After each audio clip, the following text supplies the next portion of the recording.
Benyamin Netanyahou a-t-il personnellement bénéficié de contrats illégaux avec la Libye?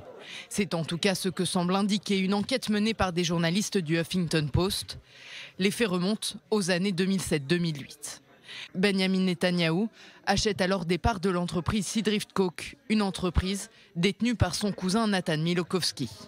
Selon le Huffington Post, Seadrift Coke est alors l'un des premiers fournisseurs de matières premières pour CG Electrode, une autre entreprise détenue par le cousin du Premier ministre. CG Electrode signe plusieurs contrats avec la Libye de Mouammar Kadhafi, des échanges en violation avec les régulations américaines de non-prolifération nucléaire.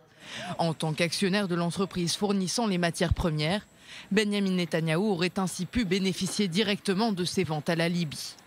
Contacté par le Huffington Post, son cousin Nathan Miłkowski assure que le Premier ministre n'avait pas connaissance de ces ventes.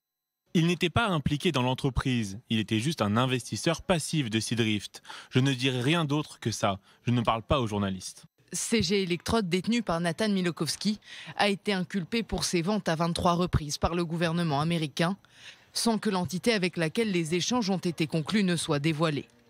L'entreprise a finalement dû payer une amende de 250 000 $ après la signature d'un accord juridique. Benyamin Netanyahou a de son côté revendu les parts de Seadrift Coke en 2010.